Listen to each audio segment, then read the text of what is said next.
For more on this, let's cross over live to our correspondent, Adefemi Akinsoya, who has been covering the rescue operations in Lagos. Adefemi, so good to see you. A tragedy that one wished, was only just a nightmare or a dream at best. What do we know so far?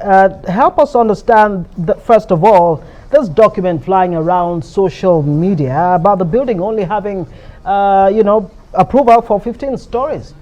Is it, confirmed by the Lagos State government? Thank you very much, Ngozi, and good evening to you both there. About that document, as you rightfully said, it has been doing the rounds on social media.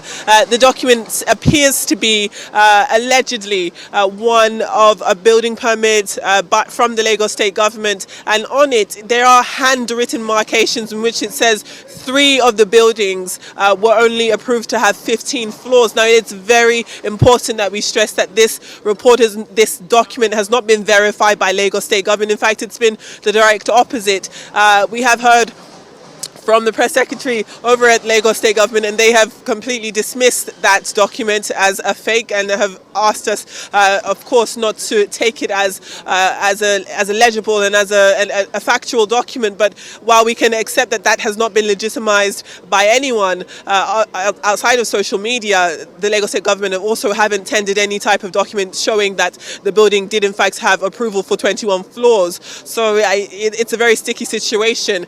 There we have it. With social media, again, it's very difficult to verify things, but Lagos State government say that it's not true. The deputy governor yesterday, when he addressed the press, said that true, among the 3 buildings, some may have had an issue with being approved only for 15 floors, but the building that came down, he said, was approved to be 21 floors, and that is the official position of the Lagos State government. And as we heard in Tokunbo's package there, aside from the fodder of that report, I think the most important thing now is the human aspect of this. We are 3 days into this search, and unfortunately today marks the first time we've reached the evening portion of a search day and no person has been pulled from that rubble alive. That is the first time that has been the case. You'll remember that early on Tuesday morning, people were still being pulled from the rubble conscious and alive, bringing the amount of survivors to 9, but unfortunately that number hasn't changed today.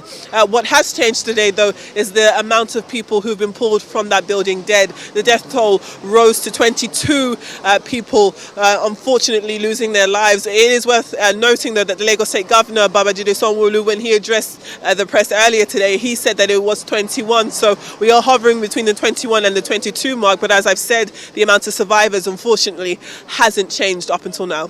What more, Femi, great work you're doing there. Do we know about those who are alive, brought alive from the rubble?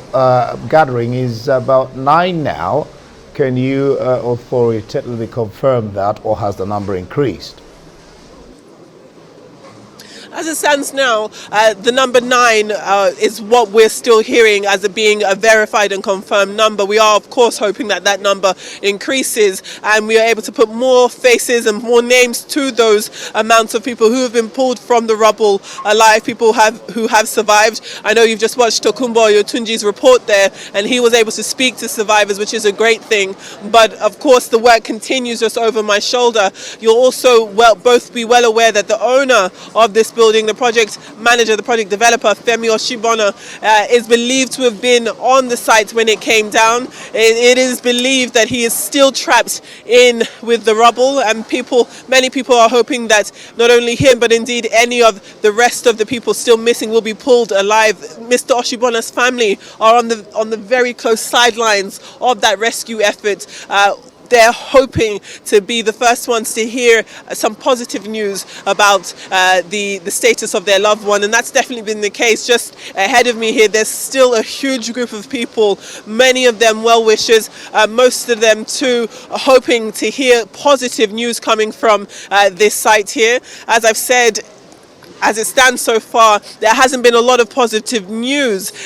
9 people was the amount of survivors that we knew at the beginning of the day, and as you know, as we reach to you now in this late part of the evening, 9 survivors is still the case. Just behind me here, you can see this white vehicle, and it is believed that another corpse will be put inside of it. So again, this is another negative scene that we're seeing here. The backing up of this vehicle, believed to be getting prepared to take more bodies to the mortuary. So it is a very, very bleak situation here. Earlier on today, Lagos State Governor Babajide Sanwo-Olu was on ground, and he was able to bring a sense of order to the disarray on the ground here. Before Monday and Tuesday, there was no way for people to get verifiable information in terms of the people who have been pulled from the rubble alive or otherwise. And he also confirmed that there was no manifest, there was no formal record of the people who were on the ground the day this building came down. That in itself is a violation, he says, and there are sanctions for those types of violations. And because of that, because there was no manifest, no official register of the people, their names, the amount of them on the ground when the building came down, it's made it very difficult for the identification process to continue, which is why the information desk was set up, and that has allowed loved ones to finally, formally declare their people missing. It's also given them an opportunity to vent their emotions. You saw medical professionals administering some forms of first aid. Blood pressure machines were brought out to test the blood pressure of many people who had been sat here since Monday, many of them who haven't left here at all, some of them who've gone and come back, but of course all of them distraught, all of them desperate for an update in this dastardly situation. We can still hear the machines in the distance there still tumbling through that wreckage. What is happening is that the machines are taking rubble from one end and moving it to another bit by bit so that they can, of course, bring down the amount of wreckage in the area and continue the search effort for people who are surviving. I have been speaking to family members, people who are still hoping for positive news, and they haven't been happy with the rate of progress of the search. They also don't believe that they've been able to get information as quickly as they'd like it, but you can understand why that is, because of course, as we know, there was no manifest, no official register for the people, so it's been a very difficult process identifying